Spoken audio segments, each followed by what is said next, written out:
आप आगे कसका बताओ चैप्टर कहां तक करवाया? आर परिपथ हो गया था, आर परिपथ।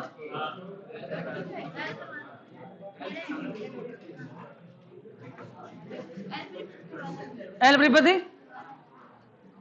एल परिपथ हुआ या नहीं हुआ? आर परिपथ हो गया था खाली। देखो ये 2 नंबर आपका शुद्ध भ्रष्ट कर रहे हैं।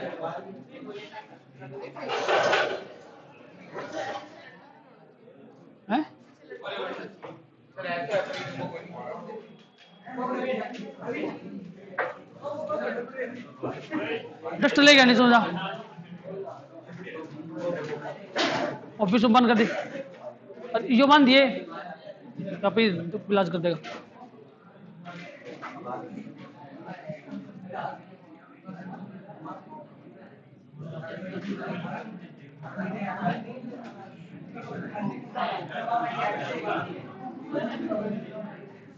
शुद्ध प्रेरकीय परिपथ,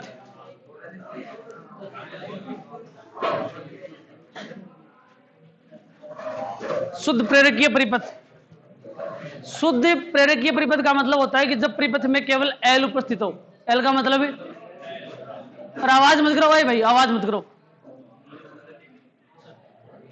काल बने थे गेल रहना सारा आगे बैठेगा, ठीक है ना? आगे लड़की हो जोली साइड में शिफ्ट, ठीक है? और तेवरो बैठोगा मेरा आगे ही जाट है, फिर करियो दिखा बात निकाल सुमारे बैठ जाओ, कोई दिक्कत को नहीं। स्कूल छोड़ दो, बात करनी आओ फिर स्कूल ही छोड़ दो, फंस रही है थारे। शुद्ध प्रेरकीय परिपथ देखो, हाँ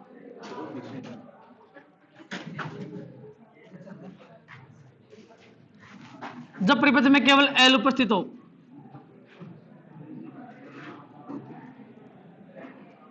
ये आपकी कुंडली, इसको आपने किसी प्रत्यावर्ती वोल्टा स्रोत से संयोजित कर दिया। इसका तात्क्षणिक मान है वो है V0 साइन ओमेगा टी। धारा चल रही है I, इसके ऊपर वोल्टेज उत्पन्न हो गया VL। इसका जो प्रेरकत्व है वो है कैपिटल L, ठीक है? तो R में धारा रोने लगेगी, L में धारा लटक जाएगी, मतलब -π/2 होगा कलांतर L में, ठीक है? तो देखो इसके लिए वोल्टा का समीकरण तो हो गया, ये धारा का समीकरण ज्ञात करना है।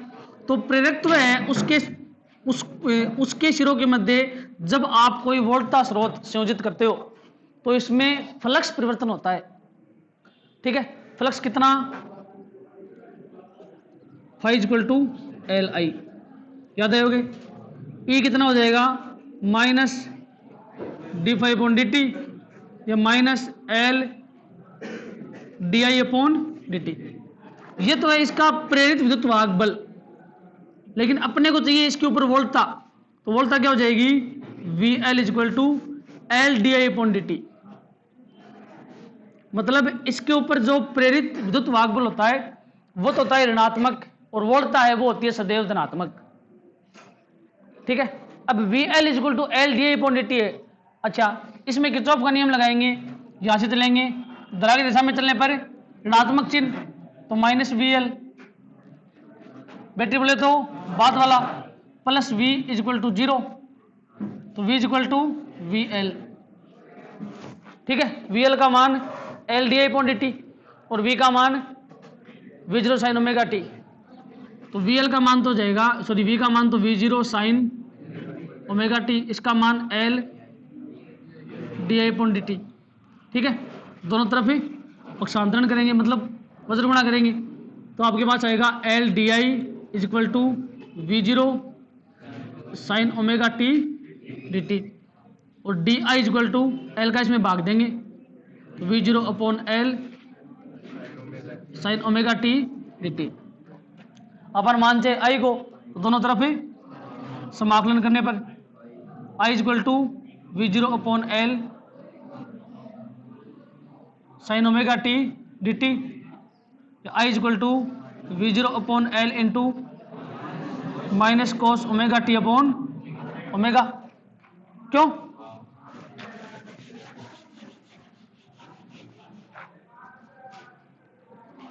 अब देखो I = V0/ω L, ठीक है, और माइनस कोस ओमेगा टी, तो I equal to V zero upon omega L minus में कोस को करो change, cos 90 minus theta equal to क्या होता है, माइनस कोस होता है या cos 90 minus theta, sorry sine 90 minus theta, minus cos होता है या प्लस में कोस होता है, माइनस कोस होने पक्की बात है ये।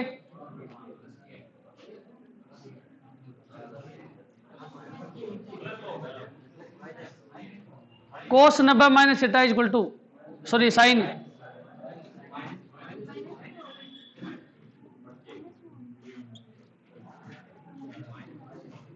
यहां पे थीटा इक्वल टू क्या है, omega T,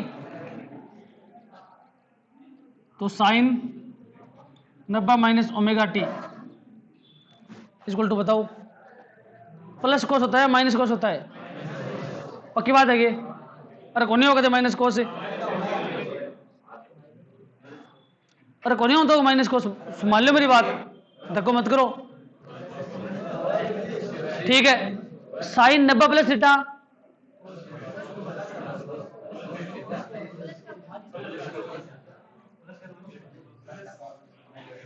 sign 90 minus theta equal to plus का कोस थीटा,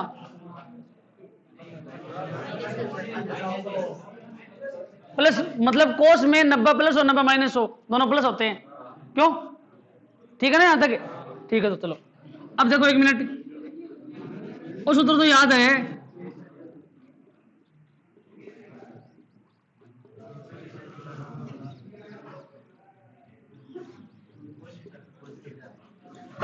यही कारण है कि कोस माइनस में भी प्लस होता है, कोस माइनस में भी प्लस होता है, ठीक है। साइन 90 माइनस ओमेगा टिन में चेंज करती हूँ, ध्यान से देखना, तो I equal to V zero upon omega L minus में, तो साइन ध्यान से देखना माइनस ओमेगा टी माइनस 90, बताओ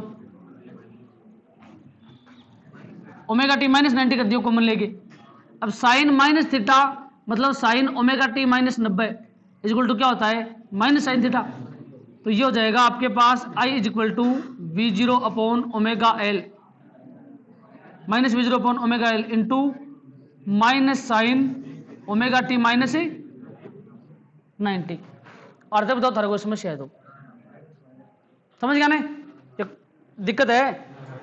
साइन माइनस थीटा का मतलब है साइन के आगे जो भी पद है वो सारा थीटा का है, तो यहां थीटा की जगह है 90 माइनस ओमेगा टी, इसको मैंने उल्टा कर दिया ओमेगा टी माइनस 90 कर दिया, तो आगे यहाँ पे क्या आएगा माइनस, मतलब थीटा की जगह आ गया ओमेगा टी माइनस 90 और आगे माइनस है तो माइनस, इसके इक्वल में होता है माइनस साइन थीटा, थीटा की जगह यहाँ है ओमेगा टी माइनस 90 तो minus sine omega T minus 90, minus minus से प्लस, ठीक है। तो यहाँ पे आपके पास आई का जो मान आएगा वो आएगा V zero upon omega L और sine omega T minus pi by 2 या 90, omega T minus pi by 2 या 90, सीधी सी बात है। अच्छा थारो जी करेगा भाई मेन आर कर दिया ताकि आपनो यो आई जीरो बन जाने, ठीक है। तो यहाँ पे आप लिखोगे I is equal to sorry I is equal to I zero, चलो आई जीरो लिख दो, आई जीरो बराबर आप फिर अपना मान निकाल लीजिए, I zero sine omega T minus pi by 2, तो जहां आई जीरो क्या है V zero upon omega L, ठीक है, क्योंकि वी इक्वल टू क्या होता है आई आर, तो V zero equal to I zero R omega L, omega L जो है इसको बोलते हैं अक्स एल, ये एक प्रतिरोध की भांति व्यवहार करता है, इसका नाम होता है प्रेरकीय प्रतिघात, ठीक है, या प्रेरणिक प्रतिघात, प्रेरकीय प्रतिघात या प्रेरणिक प्रतिघात, ठीक है। ये एक प्रतिरोध की भांति कार्य करता है, शुद्ध प्रेरकीय परिपथ में धारा के मार्ग में उत्पन्न अवरोध या रुकावट प्रेरकीय प्रतिघात कहलाता है, इसका मतलब क्या होता है ओम, ठीक है। तो ओमेगा एल मतलब 2 पाई एफ एल, ठीक है। तो एक्स एल यहाँ पे क्या है एक प्रतिरोध है जिसका नाम क्या है, प्रेरकीय प्रतिघात, जो शुद्ध प्रेरकीय परिपथ में प्रत्यावर्ती धारा के मार्ग में अवरोध या रुकावट उत्पन्न करता है, इसका मात्रक होता है ओम। ठीक है, क्यों? क्योंकि देखो V बटा आर आना चाहिए, तो आर की जगह क्या आपने ओमेगा एल, ये आर को नाम है प्रेरकीय प्रतिघात, है तो ये एक प्रतिरोध ही, लेकिन इसका नाम क्या हो गया, प्रेरकीय प्रतिघात या प्रेरणिक प्रतिघात। ठीक है, चलो अब आपके पास समीकरण ये आई, आई बराबर I zero sine omega T minus pi by two. ठीक है, इसमें देखो आई का मान मतलब I zero sine omega T minus pi by two. ठीक है, और वी का मान V zero sine omega T, इसका मतलब है इसमें धारा क्या हो जाएगी, पाई बाई टू कला कोण पीछे हो जाएगी। ठीक है, तो अतः स्पष्ट है कि शुद्ध प्रेरकीय परिपथ में धारा जो है वो माइनस पाई बाई टू कला कोण पीछे होती है। V का मान तो आपके पास रहेगा V zero sine omega T, I का मान रहेगा I zero sine omega T minus pi by two. ठीक है, इसका मतलब आई जो है वो पीछे है, आई पीछे और V।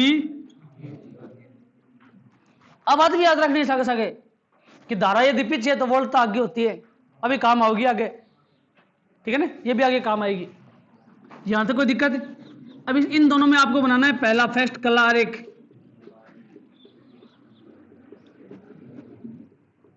कला आरेख क्या होता है,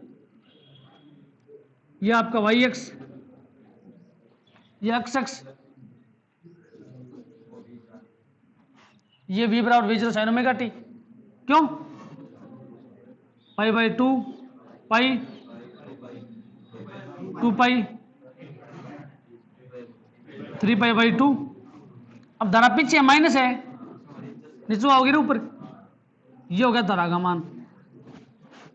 ठीक है, तो ये तो ग्राफ हो जाएगी आपकी V की और ये हो जाएगी I की। इस पे V या I लेना है आपको, दोनों लेने, ये अधिकतम V और ये अधिकतम V, ऊपर यहाँ पे अधिकतम I। ठीक है ना, थोड़ी बहुत ऊपर नीचे धारा कसको कोई दिक्कत नहीं, मतलब ग्राफ आनी चाहिए आपको इस तरीके से। जरूरी को नहीं कि ये मान हो रहा है 3 पाई बाई टू 2 पाई रखो, 2 मान रखना जरूरी है, पाई बाई टू और पाई, बाकी को जरूरी नहीं है। ठीक है, अब फेजर आरेख, तो सी में तो क्या है धारा ऊपर थी, इसमें धारा नीचे हो जाएगी, तो इसका जो फेजर आरेख है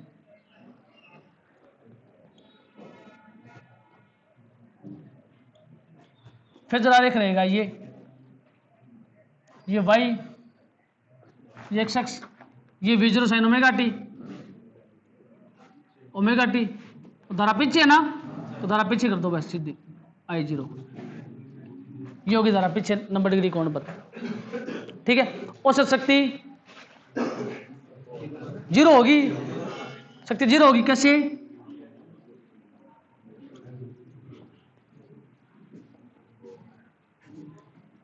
P इक्वल टू होता है वी आई, तो वी जीरो ओमेगा टी, ठीक है, into minus I zero cos omega T, minus I zero cos omega T, या I zero sine omega T minus pi by two. इन अगर आप दोबारा पलटा तो आप क्या लिखा, minus sine pi by two minus omega T. भाई इसको दोबारा करो, अगर आप करना चाहो तो क्या लिखोगे, माइनस साइन 90 माइनस थीटा। सीधी सी बात है, इसके अंदर से माइनस कॉमन लेते हो तो sine minus theta equal to minus sine theta, तो sine minus pi by two minus omega T equal to minus sine 90 minus theta. ठीक है ना, तो इसका क्या जाएगा माइनस के अंदर। और अगर आप इस तरीके से नहीं करते हो तो भी विवाद में भी अगर आप काटा पीटी करांगा तो भी उत्तर तो बिता ही आना है, सीधी सी बात है। तो P equal to V zero I zero. अच्छा अब बात पल्ले कौन पड़ी, तो यह बताओ पल्ले पड़ गई ना भाई। आई जीरो का मतलब क्या है, देखो शुरू में समीकरण क्या आई थी, शुरू में समीकरण क्या आई थी आई की, I is equal to minus V zero upon omega L cos omega T. इसका मान अपन ने आई जीरो रखा था, बाद में आप कोस न पलटी मार के प्लस करो। पहले तो समीकरण जो आई थी वो माइनस में तो आई थी, उसके बाद में आपने कोस को इसमें कन्वर्ट किया तब ये प्लस में हुई, वरना कोस ओमेगा टी बराबर क्या होता है, साइन 90 माइनस थीटा। तो 90 माइनस ओमेगा टी। उसके बाद में आपने इसको ओमेगा टी माइनस 90 करके कोस को प्लस किया था, ठीक है ना। तो V0 2 साइन ओमेगा टी कोस ओमेगा टी अपॉन 2, ऊपर नीचे 2 से गुणा कर दिया, ये क्या बन गया 2 sine x cos x sine 2x, तो साइन 2 ओमेगा टी। तो P equal to V0 I0 sine 2 omega t upon 2, इसका औसत क्या आएगा 0। साइन 2 ओमेगा टी का औसत मान हमेशा 0 होता है, मतलब साइन 2 ओमेगा टी dt का 0 से t तक अपॉन 0 से t dt।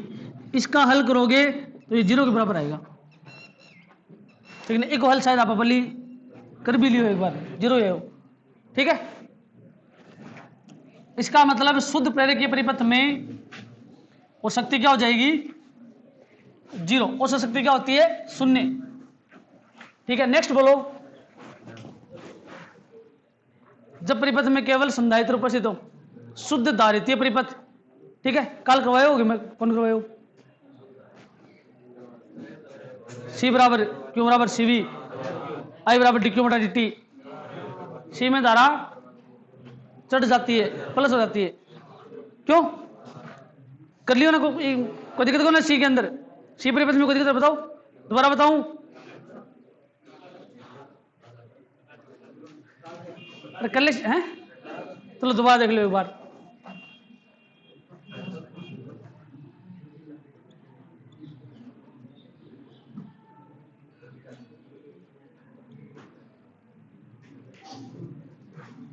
शुद्ध धारितीय परिपथ, शुद्ध धारितीय परिपथ का मतलब होता है इसमें केवल धारिता या संधारित्र उपस्थित होता है, ठीक है।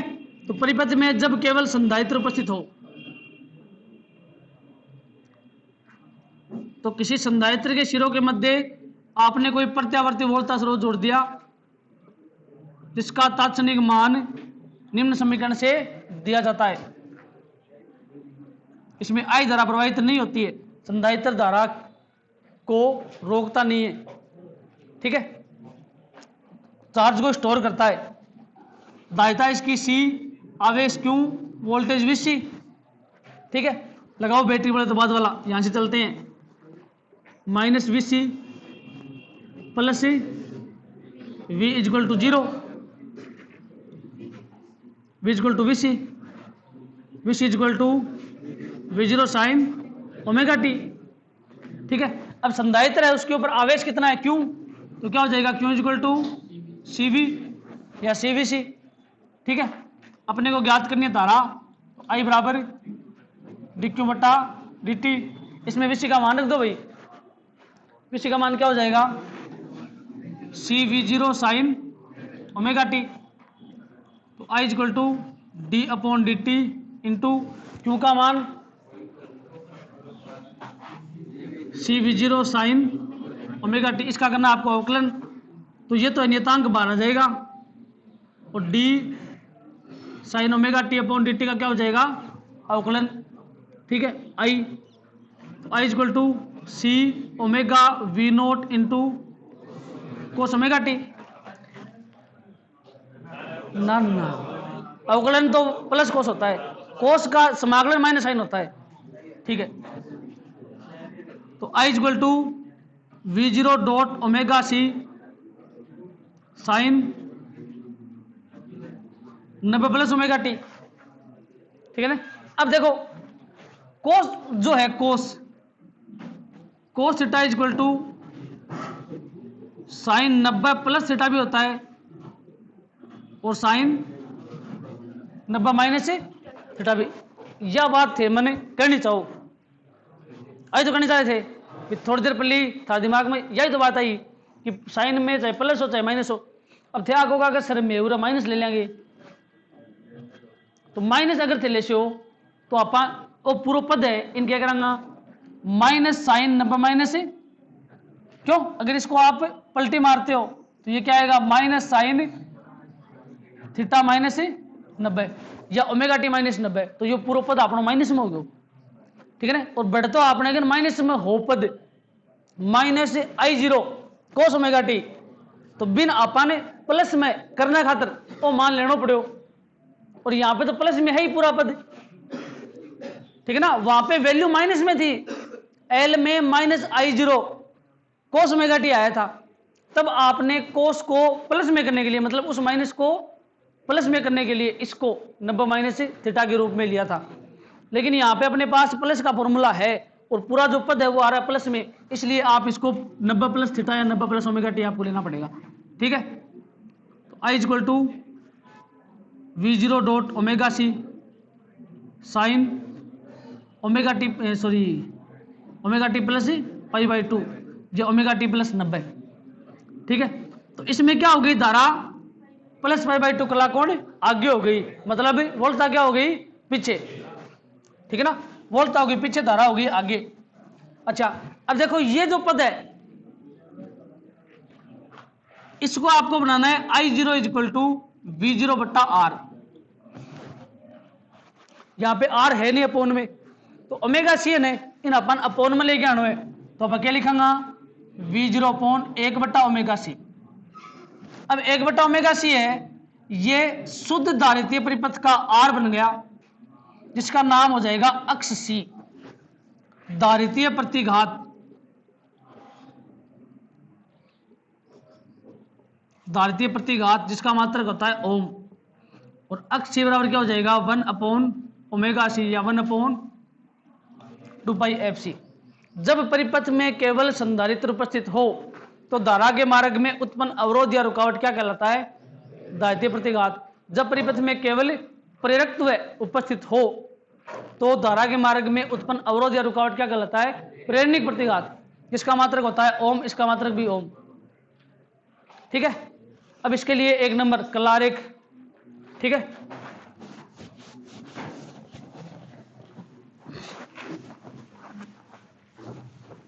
परीक्षा में प्रश्न आओगे, किसी संधारित्र कैपिटल सी, किसी संधारित्र की धारिता कैपिटल सी है के सिरों के मध्य कोई प्रत्यावर्ती वोल्टता स्रोत V equal to V zero sine omega t संयोजित किया गया है, ज्ञात कीजिए। 1 नंबर कला आरेख, 2 नंबर फेजर आरेख, 3 नंबर औसत शक्ति, ठीक है ना। 3 नंबर को प्रश्न परीक्षा का मान सिद्ध हो। या फिर इसमें एक टॉपिक आगे बैंड चौड़ाई है ना 100%, 4 नंबर का 100%, इतना इंपॉर्टेंट क्वेश्चन है वो बैंड चौड़ाई का, 2018 में आया था, लास्ट का महीने, ठीक है ना। देखो चलो आगे, इसमें कलारेख बनाना है आपको। तो ये तो हो गया आपकी वी की ग्राफ,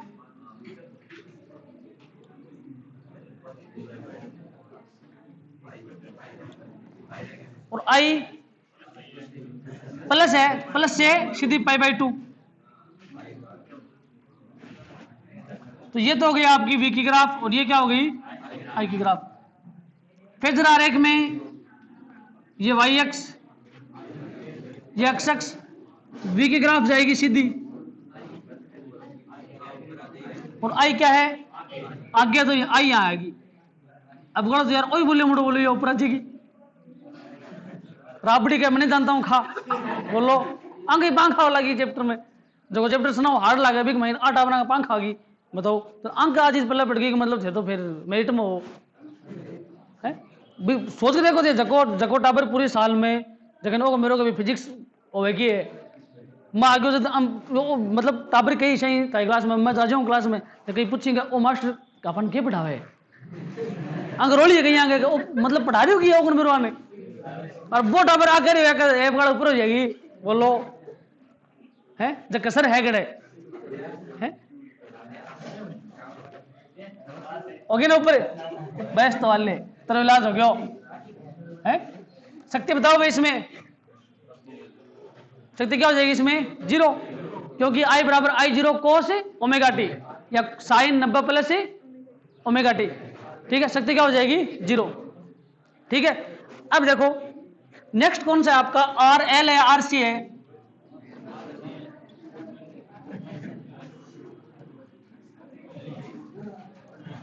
आर सी परिपथ, क्यों 1 मिनट देना, समझ में की होने आवे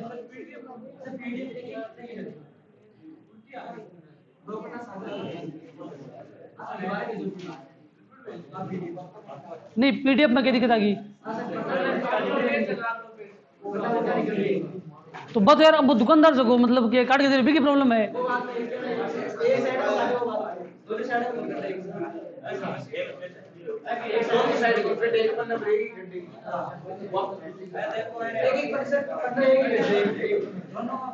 दोनों कट रहे हैं हम देखो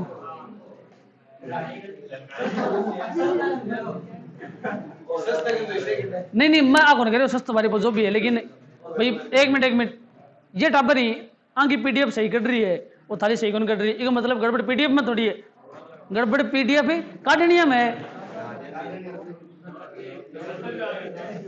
नहीं बात को नहीं है भाई ठीक है मैं तो मतलब कि एक पेज की भेज दी मेरे को फर्क पड़ा भी चीज में लेकिन बिग माइंड क्या है कि भाई जब पीडीएफ सही निकल के आ रही है बिग बाद में थाना क्या प्रॉब्लम होगी कोनी के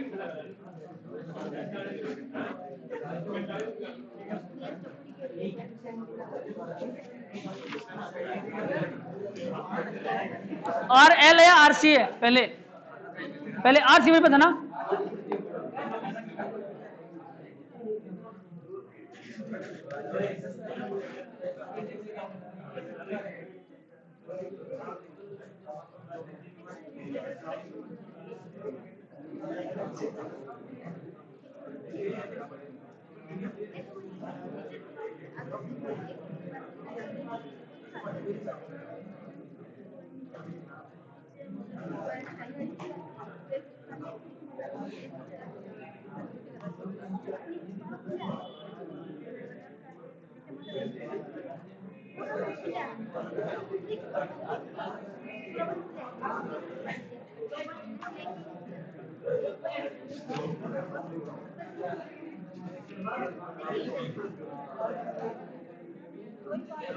पहले आर सी थोड़ी आर एल को नहीं बली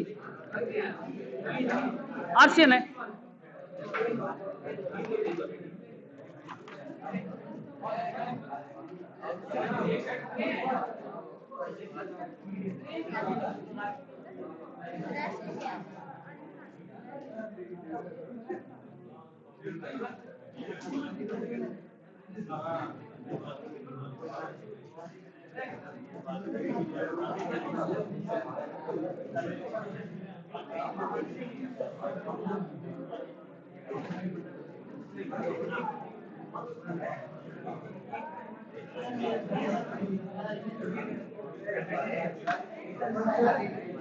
देखो एक मिनट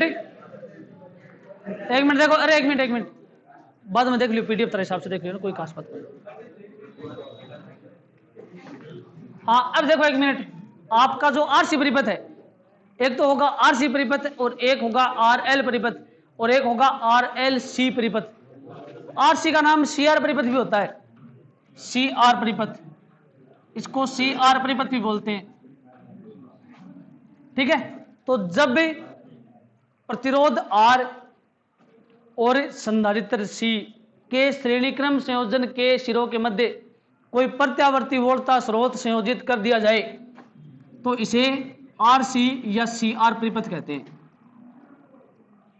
ये हो गया आपका आर और ये हो गया आपका सी और इसके श्रेणीक्रम संयोजन के सिरों के मध्य मैंने कोई प्रत्यावर्ती वोल्टा स्रोत संयोजित कर दिया V equal to V naught sine omega t दांत चलेगी इसमें प्लस से माइनस की ओर ठीक है इसके सिरों पे विभवांतर वी आर या वी जीरो आर इस पे वी सी या वी जीरो सी ये अपने ऊपर डिपेंड करता है आप वी सी मानते हो या वी जीरो आर मानते हो या वी जीरो सी मानते हो कोई दिक्कत नहीं है ठीक है हाँ इसके लिए किरचॉफ का नियम लगाओ माइनस वी आर या वी जीरो आर जो भी है माइनस इन वी जीरो या वी जीरो का मतलब अधिकतम ठीक है minus V zero C is equal to बेटे बड़े तो बाद वाला वी इज इक्वल टू क्या हो जाएगा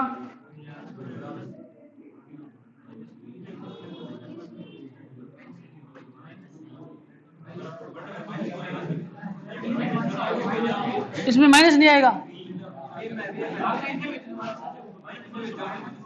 हाँ ठीक है, तो इन्हें क्या भेजेंगे अपन, तो जोड़ना है दोनों।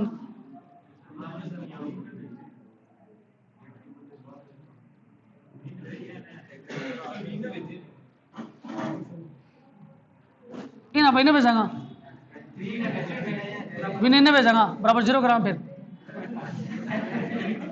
देखो यहाँ पे किरचॉफ का नियम न लगा के आप इसमें परिपथ की कुल वोल्टता बताओ कितनी है। कुल वोल्टता V बराबर V0C। क्यों? किरचॉफ का नियम लगाने की यहाँ जरूरत नहीं है, सीधी परिपथ की कुल वोल्टता जोड़ो डायरेक्ट।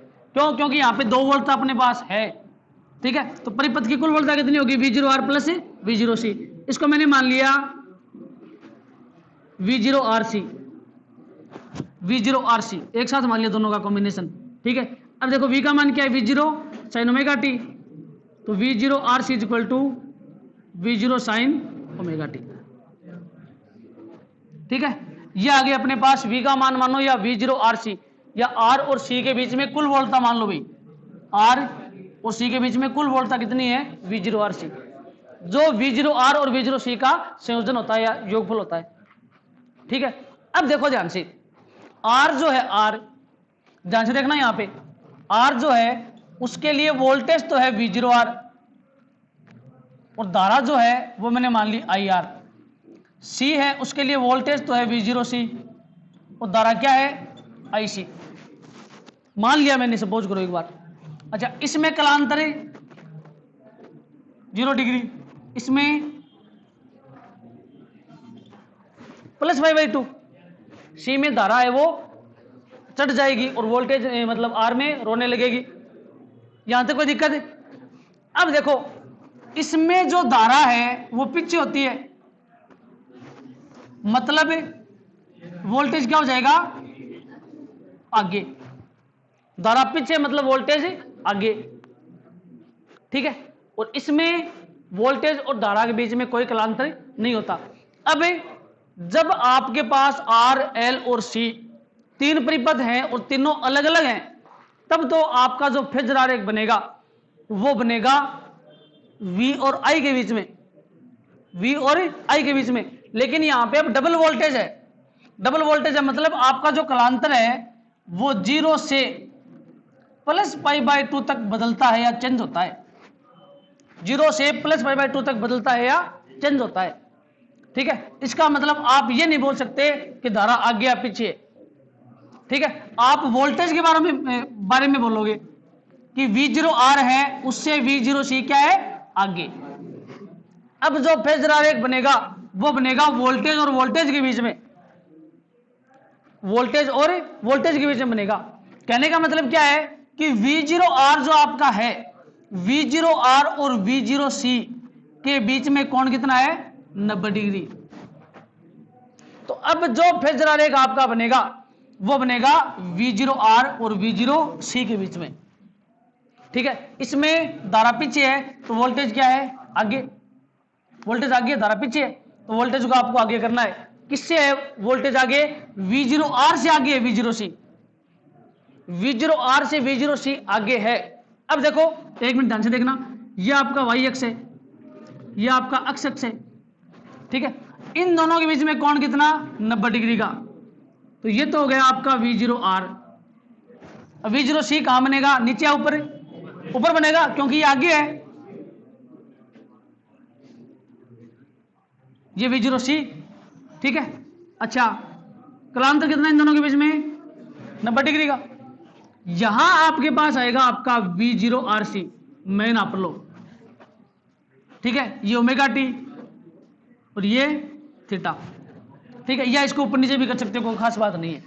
कहने का मतलब है V0R और V0C है, इसके बीच में कोण 90 डिग्री का रहेगा, ठीक है। ये बाद में करेंगे, एक बार इसको छोड़ो। अब देखो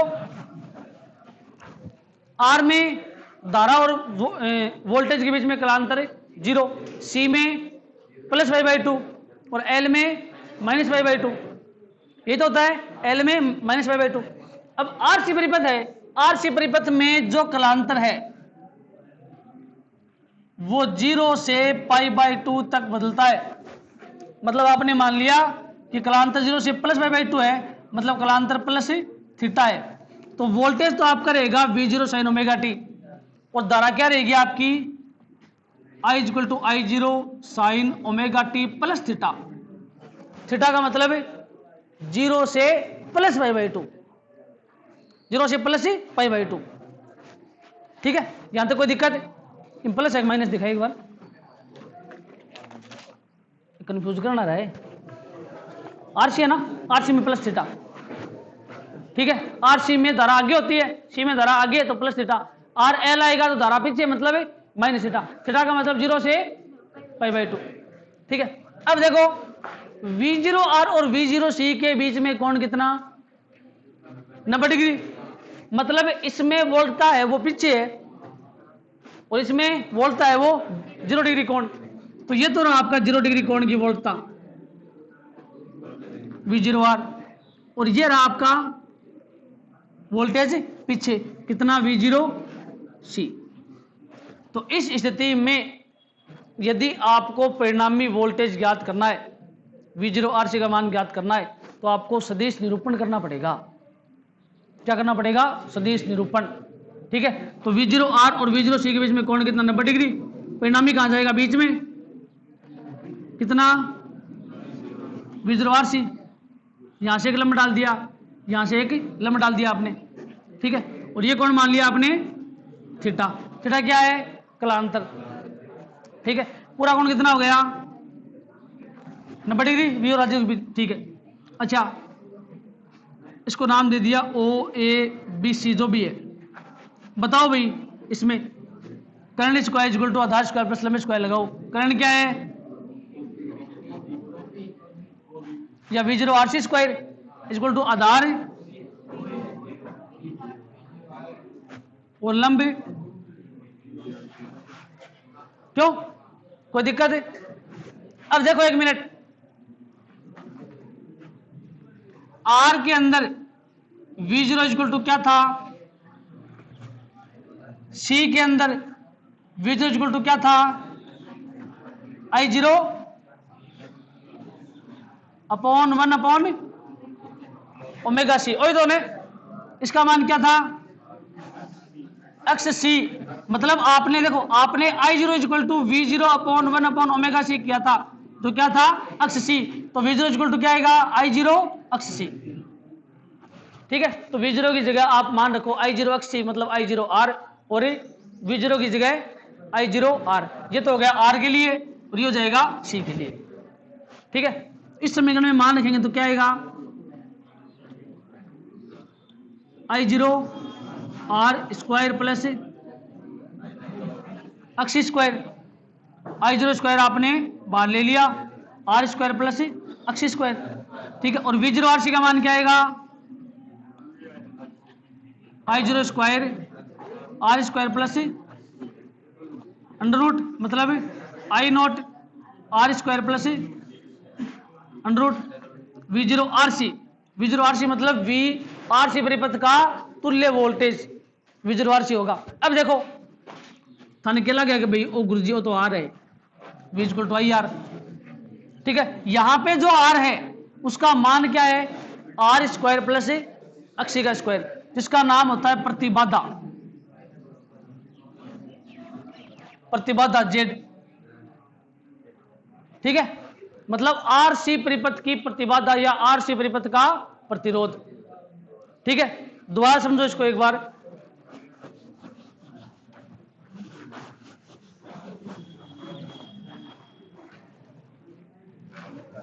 यहां तक कोई दिक्कत नहीं है, इस समीकरण में आपने जोड़ दिया। अब देखो एक मिनट पीछे आवाज मत करो भाई। आरसी परिपथ, आरएल परिपथ, आरएलसी परिपथ जो होता है, ठीक है ना, वो दो परिपथ का संयोजन होता है। उसके अंदर जो भी ग्राफ वगैरह जो भी आती है वो V और I के बीच में नहीं आती, दोनों की वोल्टताओं के बीच में आती है। मतलब कलर आरेख आपको बनाना है तो आपको दोनों की वोल्टताओं के बीच में बनाना पड़ेगा। फेजर आरेख बनाना है तो दोनों की वोल्टताओं के बीच में बनाना पड़ेगा। ठीक है, और यदि आपको परिणामी वोल्टेज चाहिए तो V0RC का मान क्या था? बिग माइन तो आप V0RC को मान निकाल लियो, V0 sin omega T Kirchhoff का नियम लगा दिया, फिर I को मान निकाल लियो। लेकिन अब I को मान आप पहले निकाल चुका, तो एक मान अपन I को मान निकालने की जरूरत ही क्यों नहीं, क्योंकि R में आपने I equal to I zero sine omega T, C में I zero cos omega T, ये मान आप निकाल चुके हो। ठीक है, इसके अंदर जो वोल्टेज है V zero C, we zero सी का मतलब है सी का अधिकतम वोल्टेज वी जीरो आर का मतलब है आर का अधिकतम वोल्टेज वी जीरो आर। अब V इज इक्वल टू होता है आई आर, आर के लिए, और V इज इक्वल टू होता है आई अक्स सी, सी के लिए, और V इज इक्वल टू होता है आई अक्स एल, एल के लिए। ठीक है, तो अब बेरो के बड़ा कौन सा V के, तुम लिख दियो वी जीरो आर, पूरा वी जीरो सी, पूरा we zero L, I R, तो आई जीरो अधिकतम, आई जीरो अधिकतम, आई जीरो अधिकतम। ठीक है, अपने को चाहिए सिर्फ सी तक का, तो सी तक का ये हो गया। ठीक है, यहां तक कोई दिक्कत? अब यदि आपको परिणामी voltage V zero R C ज्ञात करना है तो आपको वी जीरो सी और वी जीरो आर का सदिश निरूपण करना पड़ेगा, अन्यथा आप वी जीरो आर सी का मान ज्ञात नहीं कर सकते। अब सीधी सी बात है, वी जीरो आर सी का मतलब है I R, V equal to I R. यहां पे जो आर आएगा उसका समीकरण थोड़ा अटके है, मतलब बार बार जो आर है उसके समीकरण आपके पास अलग अलग आएंगे। ठीक है ना, क्यों? क्योंकि सी परिपथ के लिए आर है एक्स सी, एल के लिए आर है एक्स एल, और आर के लिए आर क्या है आर। ठीक है, अब देखो इसका आपको करना पड़ेगा सदिश निरूपण। तो सदिश निरूपण करने के लिए आपके पास पहले होना चाहिए कोण, इन दोनों के बीच में कोण कितना है। तो वी जीरो आर में कोण है 0 डिग्री, और वी जीरो सी या सी जो है उसमें कोण होता है प्लस पाई बाई 2 का। इसका मतलब इन दोनों के बीच में जो कोण है वो 0 से प्लस पाई बाई 2 तक बदलेगा, मतलब न्यूनतम कोण तो रहेगा 0 और अधिकतम कोण रहेगा प्लस पाई बाई 2। ठीक है, प्लस पाई बाई 2। अच्छा, वी जीरो सी है, ये पीछे है सी में, क्योंकि सी में धारा आगे होती है, तो इसको पीछे करो, इसको पीछे करो। तो इस स्थिति में आप निम्न प्रकार सदिश निरूपण करते हैं। ये हो गई आपकी एक्स एक्सिस या एक्स एक्स, ये हो गई आपकी वाई एक्स। तो वाई एक्स का जो मान आएगा वो आएगा वी जीरो सी का मान, एक्स एक्स के जो भी मान आएंगे वो आएंगे वी जीरो आर या वी आर का मान। ठीक है, और बीच में आएगा इनका परिणामी सदिशों का वियोजन, यह आ गया आपका परिणामी। इसका नाम मैंने दे दिया वी जीरो आर सी। क्यों? क्योंकि परिणामी वोल्ट तो अपने पास वी जीरो आर सी है, जिसका मान V zero sine omega T है, वो बाद की बात है। ठीक है, लेकिन अपने पास वी जीरो आर सी है, और कलांतर कितना है 0 से पाई बाई 2 तक बदलेगा, मतलब थीटा कलांतर है। ठीक है, अच्छा अब आपने इसको नाम दे दिया ए बी सी डी, जो भी नाम दे दिया आपने। त्रिभुज चाहे ये काम में लो या ये त्रिभुज काम में लो, अब आपकी मर्जी है। ठीक है, तो त्रिभुज ए बी डी, कर्ण स्क्वायर इज इक्वल टू आधार स्क्वायर प्लस लंब स्क्वायर। कर्ण क्या है? इज इक्वल टू आधार लंब क्या है वी जीरो सी। ठीक है, अब ये वी जीरो सी है तो ये भी वी जीरो सी होगी, ये वी जीरो आर तो ये भी वी जीरो आर होगा। ठीक है, थीटा क्या है? वी जीरो आर सी की दिशा या परिणामी कलांतर। थीटा क्या है? परिणामी कलांतर। इसका मान भी ज्ञात करेंगे, थीटा का मान भी आपको ज्ञात करना है। ठीक है ना, एक में देखो, अब देखो वी जीरो आर क्या है? I zero R, V equal to I R. V zero C क्या है? I zero X C. तो वी जीरो आर सी का square is equal to I zero square R square plus I zero square X square. ठीक है, इनमें common है, I zero common आ रहा है, तो V zero R C square is equal to I zero square R square plus X square. और V zero R C का मान आपको ज्ञात करना है, तो क्या आएगा आपके पास? I zero R square plus under root. ठीक है, ये मान आ गया आपके पास वी जीरो आर सी का।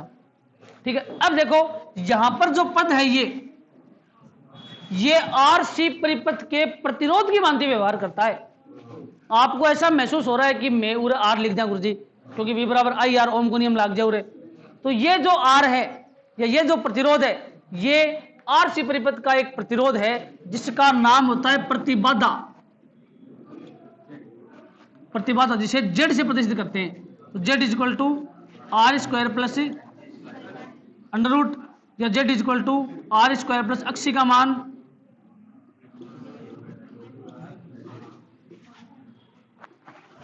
ये तो आगे की बात है।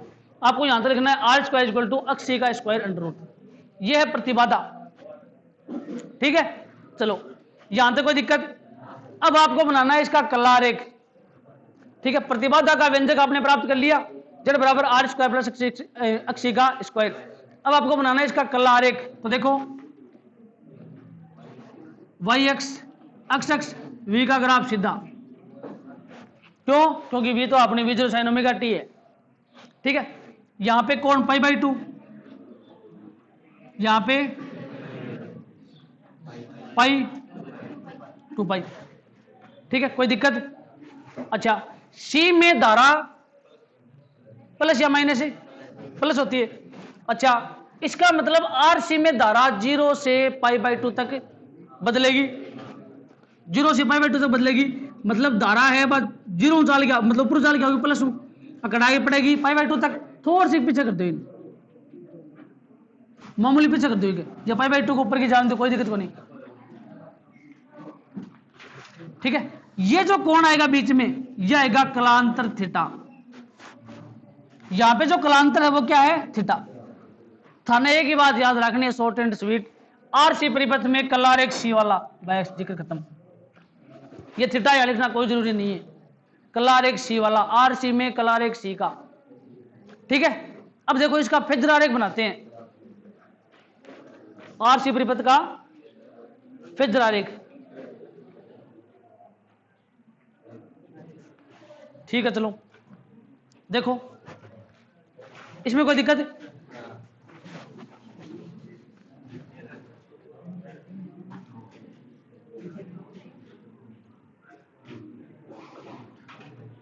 ये तो आपका परिणामी कोण कितना? Omega T. अच्छा, सी में धारा आगे है लेकिन वोल्टेज पीछे करो।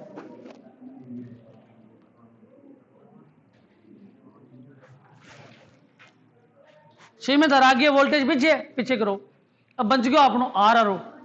तो आर और सी के बीच में कोण कितना है? 90 डिग्री का। वी जीरो आर, ये कोण 90 डिग्री का हो जाएगा। और कलांतर कितना? थीटा, थीटा कलांतर। ठीक है, अच्छा ओमेगा टी आपको दिखाना है और ये कोण पाई बाई टी का दिखाना है, थीटा इसमें दिखाने की कोई जरूरत नहीं है। ठीक है, आर सी में आर ऊपर आएगा, नीचे वी जीरो आर सी, यहां वी जीरो सी। अब आर एल आगे सपोज करो, आर एल। अच्छा, आर सी में यहां तक कोई दिक्कत? आर एल आगे हो, इन पलट दो, इन पलट दो और इन भी पलट दो, इतना ही है वैसे। और ये इसको नीचे से, अगर आर एल परिपथ आ जाए, आर एल परिपथ आ जाए तो आगे संग पलटी मार दो, पकड़ के ऊपर ले जाओ। इन कुछ नहीं करना है आपको, इसको पकड़ के ऊपर ले जाओ।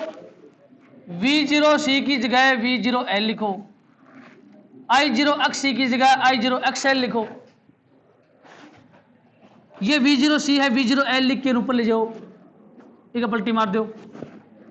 ठीक है, और ये ऊपर से तो इसको नीचे से, मतलब आर एल परिपथ है वो आर सी परिपथ का उल्टा होता है। ये आर सी है, पकड़ के सीधो कर दो, सी की जगह एल पुट करो, बात खलास। सी की जगह एल, जहां जहां सी दिखाई दे वहां वहां एल लिख दो, और डायग्राम में उनको सभी को उल्टा कर दो। फेजर आरेख नीचे पलट के ऊपर ले आओ। ठीक है, कला आरेख ऊपर से नीचे से करो, ये सदिश ऊपर नीचे पलट के ऊपर ले जाओ, पूरा ऊपर उठा के यहां पटक दो, सीधो डायरेक्ट चलो। इन्होंने पकड़ो, पकड़ के ऊपर ले जाओ, मतलब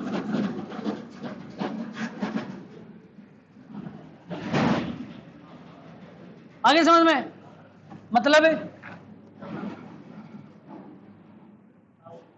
वी जीरो आर सी और ये वी जीरो, हाँ एल आओ, बहुत छाना वह रहे, एल आओ यहाँ पे एल। ठीक है, कल करेंगे आर एल परिपथ।